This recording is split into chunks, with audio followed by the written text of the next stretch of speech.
Yo, what is going on, everyone? My name is Nick, or the Notorious Fantasy, and in today's video, we're going to be breaking down my week number 9 top 36 wide receiver rankings and tiers for the 2024 fantasy football season. But before we hop on into my top 36 wide receiver rankings and tiers for week number 9, I would like to ask that if you guys are new to the channel and you do end up enjoying today's video, that you please make sure to hit that subscribe button down below. And while you're down there, whether you are new to the channel or not, please make sure that you do leave a like on today's video. It would help me out a ton. If you want to follow me on Twitter or X, please do so at NotoriousFantasy. So without further ado, let's get into my week number 9 top 36 wide receiver rankings and tiers for the 2024 fantasy football season. We begin with the no-brainer wide receiver 1s tier with my wide receivers 1 through 5. At number 1, we have Justin Jefferson of the cold-like Minnesota Vikings going up against the Indianapolis Colts on Sunday Night Football. Now, Justin Jefferson has been one of the most consistent wide receivers in all of fantasy football and is currently the wide receiver number 4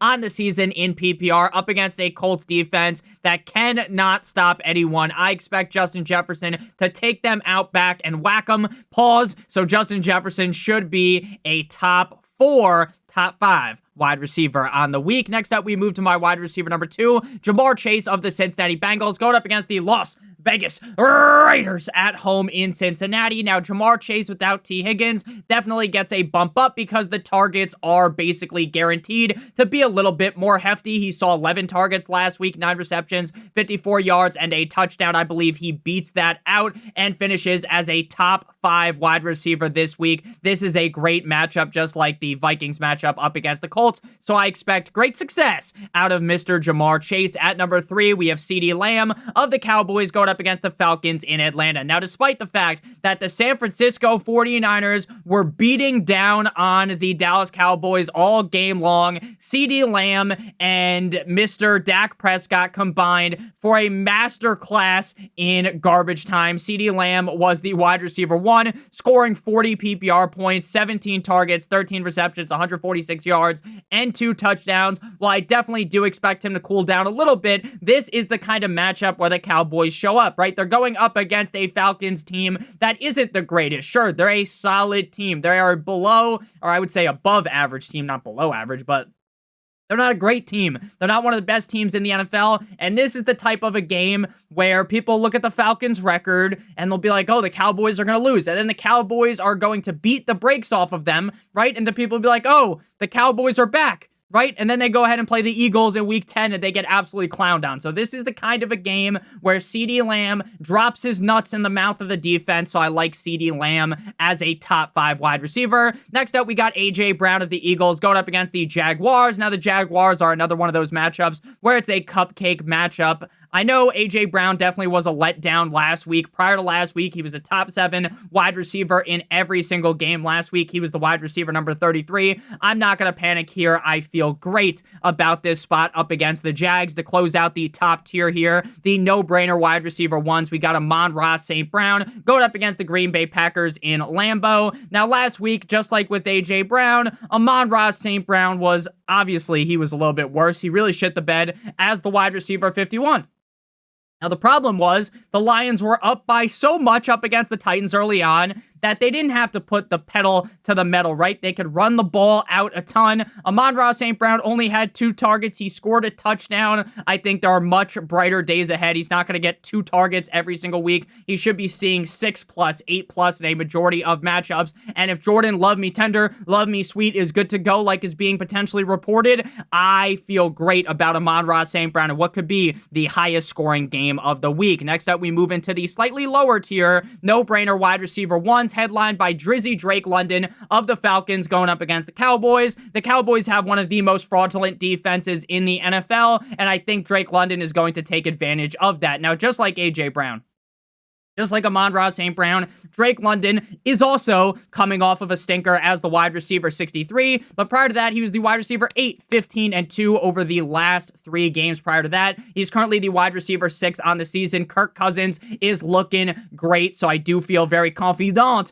in the skill set of Drake London. I was someone that was dying on the sword of Drake London all summer, banging the drum for him, telling you guys that even though he did metaphorically bend you over a table last year, things are different with Cole's Cash Kirk. Things are going to go better, and I'm feeling real nicey about that take, and I love Drake London up against the Cowboys. Next up, we got Malik Neighbors. Now, there is one reason why Malik Neighbors hasn't succeeded at times this season. It has nothing to do with Malik Neighbors and has everything to do with Daniel Jones and the offensive line. For one, Daniel Jones looks like straight up ass. Shout out to Riley Reed, but frankly, it's not just Daniel Jones. It's also the fact that Daniel Jones doesn't have any time. He steps back, and a quarter of a second later, there are 3 men plowing this guy like you're watching a scene on Brazzers. So Malik Neighbors, his floor is definitely a little bit messed up by the fact that Daniel Jones is a scrub and the O-line is bad, but he's also going to get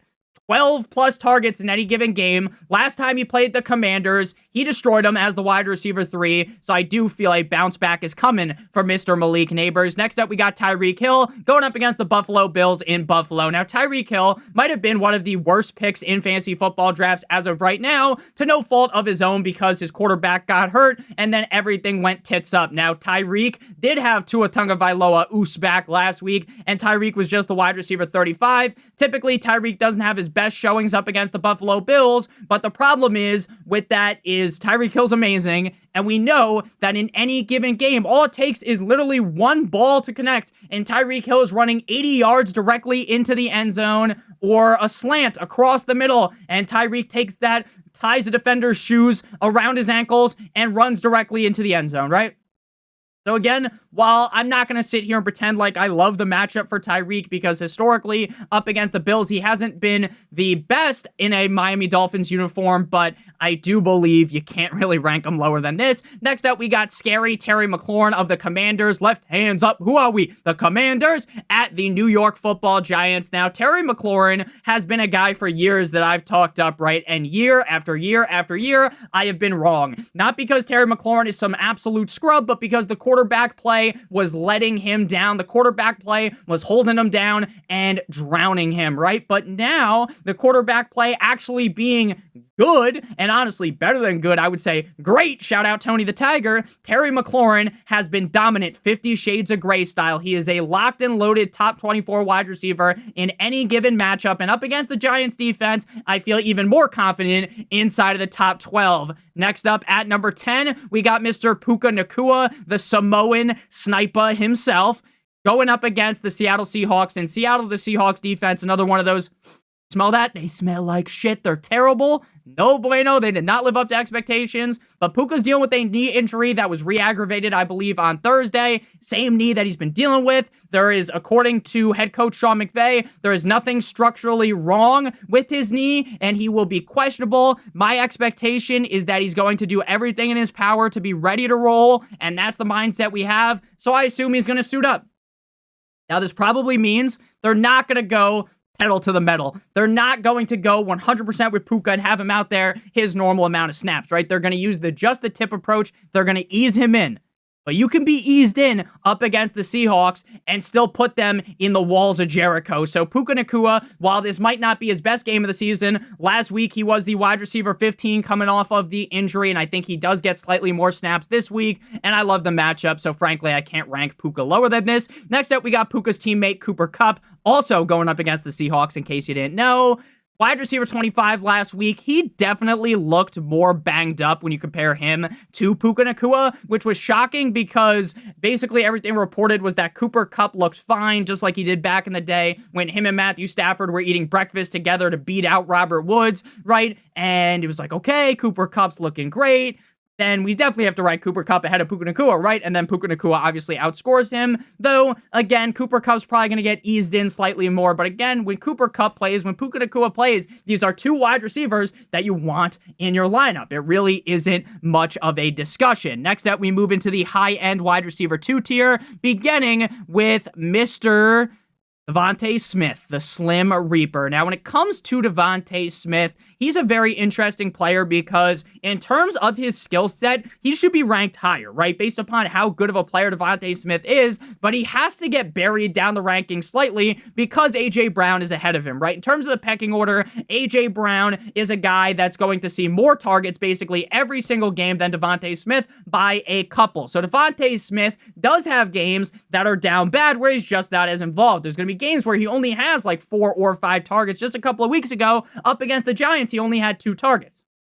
But he made up for that terrible performance as the wide receiver 103 last week as the wide receiver 7 up against the Bengals in Cincinnati. 6 receptions on 7 targets for 85 yards and a tug with 21 fantasy points as the wide receiver 7. So I want to give him all the credit in the world, and I love this matchup up against the Jaguars, but there's always that worry that, hey, he's just not as high in the pecking order, so I can't fully jump on the bandwagon and declare he's like this clear top 10, top 8 guy. Next up, we move to Josh Downs.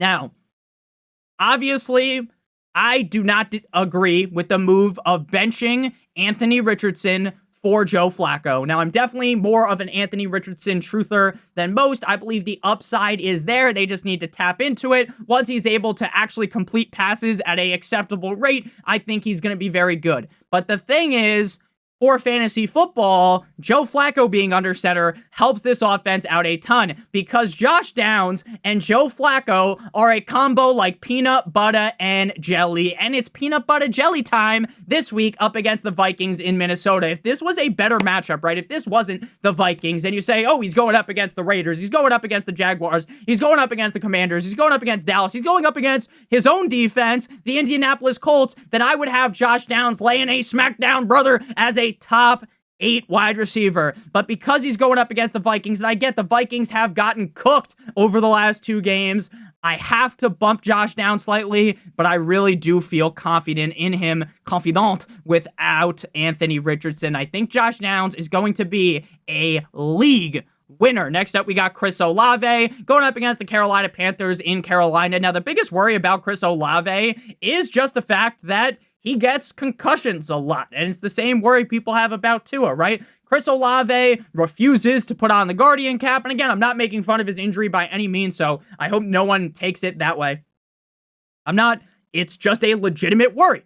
The guy gets in the game, he gets concussed, it is terrible. I hope that goes away, and I hope he's okay, because when he's healthy, I believe he has the upside of being one of the best wide receivers in the National Football League. I thought that coming out of college for Chris Olave. Last week, up against a strong Chargers defense, this dude dicked them down as the wide receiver 12. 8 receptions, 14 targets, 107 yards, and now he gets Derek Carr back. Now, I'm not going to sit here and just massage his balls, Derek Carr's balls, like I'm fucking Deshaun Watson's masseuse, right? I'm not going to pretend to do that. But what I'm going to do is give the credit to Derek Carr. Hey, I trust Derek Carr more than I trust Jake Haener or discount Patrick Mahomes, Spencer Rattler. So again, I don't really want to give Chris Olave the full Sukalamink because he does get banged up a lot, and there's also been games where he does the Houdini and he disappears, but ultimately up against the Panthers, I feel very, very good about Chris Olave, and I called them the Panthers because that's what the Rizzler says. He calls him the Black Panther, you know, talking about the Black Panther, Wakanda forever. Next up, we move to Zay Flowers going up against the Denver Broncos. Now, Zay Flowers is one of the easiest players to break down in fantasy football every single week. If you believe that the Ravens are going to beat a team down, if you believe that the Baltimore Ravens are going to Tanya Hardin a team, right? Then what you're going to do is you're going to backpedal. You're going to back up on Zay Flowers and say, you know what? When they're up big, they don't throw the ball a lot, which is the case because they have Derrick Henry, they have big Justice Hill, boom, boom, boom, boom, and they can run the ball. But when they're in the game or they're trailing, Zay Flowers is a guy that could be the wide receiver 1. This game's interesting because it's a tough matchup against the Broncos. And for 2, the Broncos might, you know, this might be like one of those fraud check games, right? Where the Broncos, a team that people are starting to get a little bit higher on, they just get their back blown out. So the unknown here makes it so that I can't rank Flowers higher, but ultimately it's basically impossible to bench Flowers because of the upside in this offense. I don't think Deontay Johnson joining the team really does anything to Zay Flowers, at least as of right now. Maybe eventually it will. Next up, we got Wiki DJ Moore of the Chicago Bears going up against the Cardinals in Arizona. Before we talk about DJ Moore and the rest of the wide receivers, though, I would like to give you guys a quick word for our friends and our partner over at Underdog. If you're new to Underdog, and click on the link in the video description or use promo code Notorious as a first-time depositor, you receive a free pick, which is LeBron James, higher than half of a total point for Thursday and Friday. And if you're watching, or for Friday and Saturday, I apologize. If you're watching this on Sunday, then you receive a free pick of a quarterback higher than half of a total yard. So you match that with any other player in the NBA or in the NFL not on the player's team, and if both your picks hit, you receive 3 times what you put in your pick 'em. If you put in multiple other picks, then the payout will be higher. So not only do you get the free pick, you also get a first-time deposit offer of up to $1,000 in bonus cash. So make sure you guys do check that out. Link in the video description. Promo code Notorious to get your free pick. LeBron James, higher than half a total point, plus a first-time deposit offer of up to $1,000 in bonus cash. So back to DJ Moore. This is a guy that I do not trust, right? I don't trust him. If y'all on Metro don't trust you, I'm going to shoot you, right? I do not trust DJ Moore. Not because I don't think DJ Moore's good, but because he's not consistent at all. Wide receiver 41, 30, 24, 42, 6, 58, and 71. The targets fluctuate heavily. There's games with 10 targets, there's games with 4 fucking targets, right? Now, this Cardinals defense is the type of matchup where you go to bed at night and you just get bricked up thinking about it. You're just real excited, right? It's like when the first time you realize like a chick's gonna come over, right? And just out of nowhere, you just can't get it down. It's just fucking popping up. It's like when you have to go give a presentation in school and magically your cock is just on rock hard mode, right? Now, that's how I feel about this Arizona Cardinals matchup. I am bricked up envisioning it. Problem, Caleb Williams kind of dicey, and DJ Moore very dicey. So while the upside is significant, I wouldn't be shocked if he was literally the wide receiver 1. I also wouldn't be surprised if he was the wide receiver 71 like he was last week. Next up, we got Maserati Marvin Harrison Jr. going up against the Bears. Now, this is a tougher matchup, but I feel more confident in Marv week in and week out. Marv was the wide receiver 4 last week up against the Dolphins as he elbow dropped my favorite defense. And if the Cardinals continue to use Marvin Harrison how they used him in that game, I think Marvin Harrison Jr. might literally be a top 5 wide receiver rest of the season. He's that good. They just need to make sure that they utilize him correctly. Get him open in space in the middle of the field where he can just run right past the corner. The corner stood 0 chance against Maserati Marv. He earned his nickname back. We were calling him Mazda Marv after he was the wide receiver 58 against the Chargers in week 7. Again, he's another guy that is kind of up and down, but there's a lot more consistency with Harrison Jr. compared to DJ Moore. If you had them both and you're like, Nick, I'd rather play Marvin Harrison over DJ Moore, I'm not going to sit here and argue with you. Next up, we move into the low end wide receiver 2s, beginning with the Lad McConkey of the Chargers going up against the Browns in Cleveland. Now, last week, Lad McConkey went nuclear. He got the 25 kill streak. Wee woo, tactical nuke. Wide receiver 2, 6 of 6 for 111 yards, and not 1, but 2 touchdowns. Now, can he keep up the hotness up against the Browns? I'm not sure. But I do feel good in saying that, hey, Lad McConkey feels like the wide receiver 1 on this team. His biggest downfall is the fact that the Chargers just want to run the ball. If the Chargers want to play like how the Chargers used to play, which was, hey, we're not going to run the ball as much, dump it off to Eckler, feed the ball to Allen, feed the ball to Mike W. Then we'd be sitting here, if that was the system and it was just Lad McConkey and Joshua Palmer, Quentin Johnson and friends, right? Then you would literally be just so ecstatic about Lad McConkey. But because they run the ball so much, it does make it a little bit more tricky. It's tricky to rock a rhyme, but here, up against the Browns, in what could be a real rock'em sock'em robot sneaky high-scoring game, I got Lad ranked relatively high. Next up, we got Cedric Tillman. Now, people are sleeping on Cedric Tillman. I have him ranked significantly higher than expert consensus rankings on Fantasy Pros that got him as the wide receiver 33. Back-to-back games inside of the top 10. Now, I get the Chargers defense is a tougher matchup, right? I don't think this is like going up against the Little Giants or something like that, right? This is a defense that does scare me at least a little bit. But ultimately, if you're the wide receiver 1 when Jameis Winston is throwing you the ball, and Jameis Winston does that thing where it's fuck it, Cedric Tillman out there somewhere, right? It doesn't matter if you're triple, quadruple covered, he's throwing you the ball. Now, since he got LASIK, he doesn't do that as much, so I guess it's not as much of a lock, but he's got 9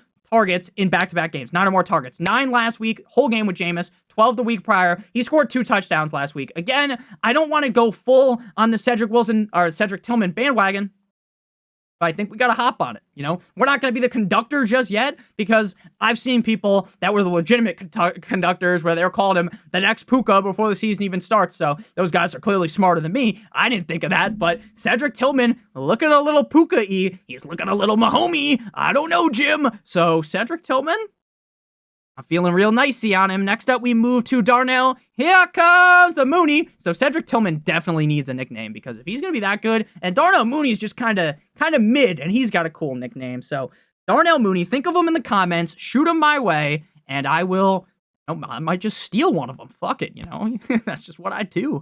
Hit that subscribe button, hit that like button. I'll steal your jokes like my name was Amy Schumer. Wide receiver 13 last week. Now, Darnell Mooney is one of these guys that is a wide receiver 3/flex basically every single week. He's probably not a guy that you want to say is consistently going to be a top 24 guy, but he's probably going to be anywhere from wide receiver 25 to like 40 every single week. He gets 6+ targets every single week and has touchdown equity in this offense. So while I definitely am more excited for the upside of a guy like Cedric Tillman or Ladd McConkey, I think Darnell Mooney is a very safe bet every single week. Next up, we got Jaden Riley-Reed of the Green Bay Packers going up against the Detroit Lions now. Rumor has it that Jordan Love is going to be under center, which has me feeling a lot better about Jaden Reed. Now, again, continue to monitor the situation. Hopefully on Sunday morning, we have 100% crystal clear. Like, you wipe the window down with that blue shit. What's the blue shit called? I don't know. Don't drink it, though. The Windex. The Windex. The window with the Windex, and it's like crystal clear, and like a bird flies into it, like at the ESPN studios. So Jaden Reed is a guy that I feel more confident in, and we got to stop saying it like that, more confident in with Jordan Love under center. Jaden Reed's a very talented player. His targets have been questionable. Like, if he could just get 6 every single game, I'm just gonna bang the drum for him and say, he's a top 24 guy every week, but he doesn't. 3 and 4 over the last 2 weeks. Hopefully they figure that out, because up against the Lions, this is a game that could really be high scoring, and Jaden Reed could go crazy. But he's been the wide receiver 61 last week, 75 the week prior. So, I don't want to suck him off too hard, metaphorically, of course. Next up, we move into the matchup of JSN, Jackson Smith-Njigba, going up against the LA Rams. Now, DK Metcalf is out, just as I projected. I'm as much of a doctor as Johnny Sins, but a lot of the time, if you read the tea leaves correctly, you can kind of figure out who's going to play and who's not going to play. So, JSN, this is another one of the guys that's basically just like Darnell Mooney, right? He's going to be like a top 36 to 38 guy every single week, get you the 10 to 12 points. But there's a little bit more upside in him compared to some of those other guys like the Lockett, who get you 10 to 12 points. But if Lockett scored 25 fucking fantasy points, I would fall to my knees in disbelief. If JSN did that, I'd be like, okay, JSN's that good. He can do that. So the Rams defense is actually sharpening up as of recently. They've gotten a little bit better. So this isn't like some wet dream crazy spot for JSN. But I do think that without DK Metcalf, he's just going to get more targets at a more reliable rate. So I am able to boost him up my rankings. Next up, we got the final guy in this tier, and that is Khalil Shakira. Oh, baby, when you talk like that. Khalil Shakir of the Buffalo Bills going up against the Dolphins. Now, again, I know one thing about my Dolphins, and that is that my team sucks against the Buffalo Bills. It doesn't matter if the Dolphins rolled out Dan Marino, vintage Dan Marino, Larry Zonka. We had Jason Taylor on defense, Zach Thomas. We got fucking prime Ricky Williams out there, and Jay Ajayi's with him, right? We got this tandem. We could have literally the whole roll the tape, have the best wide receivers, Brandon Marshall, before that incident happened to him, right? You just have all the best players. I know, Nick, Brandon Marshall's not like a Dolphins legend. We're going to go with some player that was before you were even alive, right? Jarvis Landry, right? You could put all these fucking studs out there. Tyreek, obviously. Waddle, the dream team. And the Dolphins would still get skull-fucked by Josh Allen. Josh Allen owns the Dolphins. He knows exactly what to do. It doesn't matter if we switch defensive coordinators. It doesn't matter if we have Brian Flores. It doesn't matter if we have this fucking dumbass Mike McDaniel. It doesn't matter who we have, because the Buffalo Bills are going to beat us down relentlessly. They are going, you ever see those fight videos where it's like in like a high school, or like they're in like the bathroom, maybe at a bar, and someone gets beat so hard they get fucking smacked and they hit their head on like the urinal or something and get KO'd? That's what the Bills do to us every single time. Finishing blow, disaster, concussion city. Now, Tua did actually get a concussion last time. That wasn't really the joke there. I'm just talking about the hit to the head, and you hit your head on like the sink or like on the urinal or like on the toilet bowl and you get a concussion. That's what I meant. I hope Tua doesn't get a concussion. Knock on wood. I love Tua. My cat's name is Tua. I'm a Tua fanatic. But oh my God. Tua can never figure it out. He doesn't know. He doesn't know. It's like the Bills have this crazy game plan, right? Albert Einstein's there cooking it up. They figure everything out. I don't even think Sean McDermott's a great coach, but he owns the Dolphins, right? And then the Dolphins, Mike McDaniel, they're like fucking trying to put a square thing into a circular thing. You know what I'm talking about? Like when you're a little kid, like a round thing into the circle, you know? You do that. It's like the Dolphins are working with fucking coloring books, and they're over there reading the dictionary like Eminem before he raps a song, right? So Khalil Shakir, he's not the best talent ever, but he's going to get a lot of volume, and he's a very consistent player. Only a couple of games where he's been outside the top 42, back-to-back games inside the top 18. Again, I hope the Dolphins figure it out. I hope we stop them. I hope we put the straps on them. But we're not gonna. Khalil Shakir is probably going to score 4 fucking touchdowns. He won't, but he might. Next up, we move into the high-end wide receiver 3 tier, beginning with Michael Pittman Jr. Now, Josh Downs has been impeccable, like Sidney Sweeney's rack as of recently, and Michael Pittman Jr. has kind of been like the odd man out. But, and this is a big but, shout out to Mia Khalifa, when Joe Flacco's under center, Pittman's going to be like a top 28 guy, top 30 guy every single week. Josh Downs is clearly the guy you want, but if you have Michael Pittman, you're not too mad about it. The matchup against the Vikings, though, makes it so we can't rank him a bit higher. Next up, we got my boy, Jalen Waddle away, waddle, till the very next day, bum, bum, bum, bum, bum, bum. And the expert consensus rankings, the consheepsis, right? They've got him as the wide receiver number 24. Let me tell you right now, if he finishes as the wide receiver 24, I would be shocked. And I know I have him ranked around that range because I just hope the Dolphins can figure it out, and I hope they feed Waddle this game, and they easily could. He got 6 targets last week. What's the hope in ranking him higher? Is the hope that the Dolphins finally figure it out after our record is dog shit? After Jalen Waddle, we pay him all this money, and he can't get open, and even if he's open, the quarterbacks can't find him. Like, this is the game. This is the coming out party for the Dolphins. This is the game they have to win, but they're not gonna. They're gonna be stuck in the fucking closet like Vito. So I'm done with Jalen Waddle. Not fully done because I think there are better days ahead, right? We play the Rams, the Raiders, the Patriots, the Packers, Jets. But right now, I'm not going to sing his praises. He just doesn't deserve it. This team doesn't deserve it. Next up, we got Jacoby Myers of the Raiders going up against the Bengals in Cincinnati. And there's a lot of people in the comments that are like, Nick, you got to hold your head high. The Dolphins can beat the fucking Bills, dude. It's so sad as a Dolphins fan. It really is. Like, something needs to be changed. Maybe I'll sacrifice myself at the Dolphins Stadium, and that will lead to a win. I'm not going to do that, YouTube, of course, so don't demonetize me. But, man, it's tough. It is so tough being a Dolphins fan. And then there's people like, oh, I'm a fan of this team. This team sucks. Yeah, we've probably won a playoff game in your lifetime, bro. I'm 20-5, and I think they won one when I was like a year old, but that doesn't even count in my book. It's so bad. Jacoby Myers, speaking of bad, he's on a bad team. He's on the Raiders. But he gets 7 to 10 targets a game. So he's never really going to be that bad. He's not a guy that I want to suck dry or anything, but the matchup's great against the Bengals. If the quarterback plays halfway decent, he should be fine. Next up, we got Courtland Sutton. Now, Courtland Sutton's a guy that I debated ranking lower because week 7, people started to buy into him. A lot of people were out on him, right? He starts off the season wide receiver 54, 80, 31, 29, 63. Then he gets 23, right? He scores that touchdown up against the Chargers. People are like, okay, it's Sutton time. It's Sutton season. Sun's out, Sutton out, right? And then he's the wide receiver 110 because he doesn't get a single fucking target in primetime against the Saints. It's like, okay, we're done.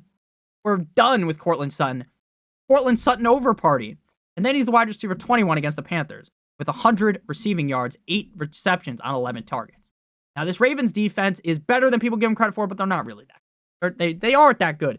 But it seems like a lot of people think they're like this nut-low defense. They're not the best, though. So this is a matchup Sutton can take advantage of. The question is, can Bo Nix go into enemy territory and dial in and have a good enough game to feed Courtland Sutton? That's why he's not ranked higher. Next up, we move on into the 6th tier here, which is the wide receiver 3 tier, headlined by my main man, Calvin Ridley. Now, going up against the Patriots, going up against Gonzalez isn't the best, but Calvin Ridley just got force-fed 15 targets, 10 receptions, 143 yards.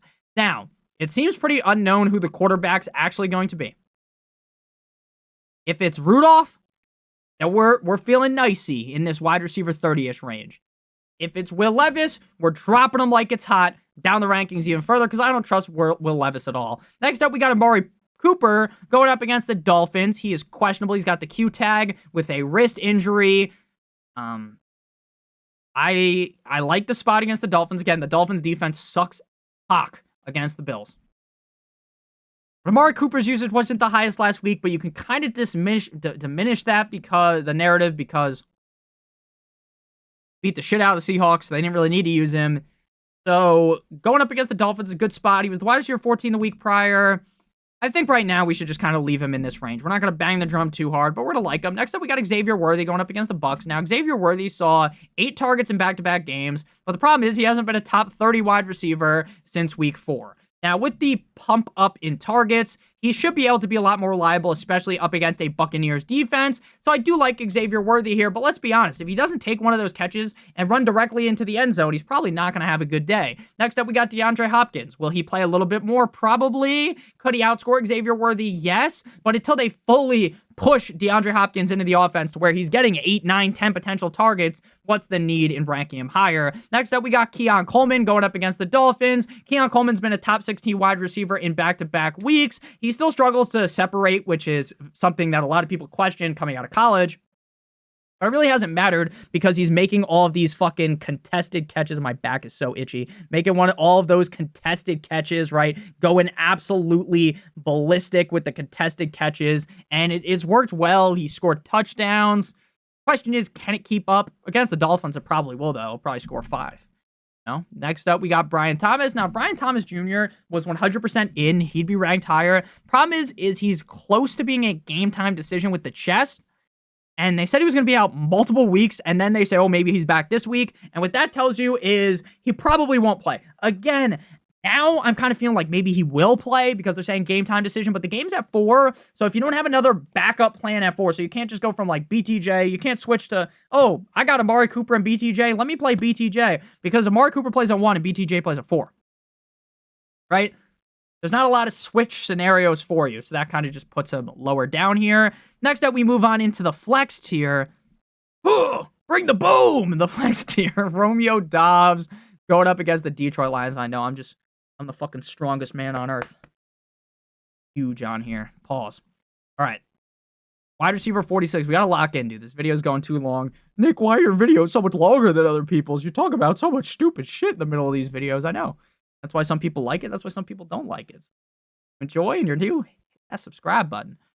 Man, Mike Tyson's fighting Jake Paul in 2 weeks. I really hope Mike Tyson wins, but I think Jake Paul might do some serious damage to him. That's just not fun. But we're not going to talk about that. That's probably more of like a live stream topic. We talk about all types of shit in the videos and on the live streams, but we got to stay dialed in here. Skip. Get to the point, Nick. Romeo Doubs, wide receiver 46, 13, 11 over the last 3 weeks. If Love plays, I'm bumping him up even higher, probably higher than Calvin Ridley. If Love does not play, we're backtracking him down to back here. He's a fine play. He's a good flex. That's all I'll say about him. He's a good flex. Next up, we got another good flex, Wan'Dale Robinson. Wan'Dale's another one of these guys that's going to get a boatload of targets, but he's never really going to take it over the top. He's never going to score 25 fantasy because he's not a touchdown threat. He got 2 touchdowns on the season, and he has 72 targets. 72 targets and only 48 receptions. He's not this stud. He's not this amazing player. But he gets a lot of targets, so he's going to be fine. He's always going to finish in this range. Next up, we got Jalen Cocker. I barely knew her, and I'm turning into a cokehead, because I love Jalen Cocker. I barely knew her. I'm feeling real nicey, John Gruden style, on Jalen Cocker, wide receiver 17 last week. Based on what I saw, the head coach was talking up Jalen Cocker, seemed to love him. Saints defense, not the best. So again, I don't want to rank him too high. I don't want to get too overambitious from one good game. But Bryce Young looked pretty decent last week. I think Coker's going to have a good game. And then next up, we got Keenan Allen. We got the rookie, and we got the Keenan Allen, back-to-back. Michael Jordan, 96-97. Now, when it comes to Mr. Keenan Allen, it's very easy to talk about him. You know what he is. Old, got the old man strength, and he's going to put up every once in a while a decent game. Problem is, he's only had one decent game yet. The good thing is, he's going up against the Cardinals, so it's a good matchup for him. Thank you guys all so much for watching. Some other guys in this range, Jordan Addison Ray, Tyler Lockett, Jerry Jeudy, Xavier, somebody touch him, I get, Jalen McMillan, and Elijah Moore. So thank you guys all so much for watching. Check out one of the videos on our screen if you haven't seen it already. Make sure you guys do check out Underdog, promo code Notorious to get that free pick, plus a first-time deposit offer of up to $1,000 in bonus cash. Love you guys more than you'll ever know. Thank you guys again so much for 38,000 subscribers. Without you guys, the whole ship sinks. I really appreciate you. Love you a long time. Have a great one. See you tomorrow with the quarterback and tight end rankings. Love you a long time. Good boy. Check out one of the videos on your screen if you haven't seen it already. Good boy.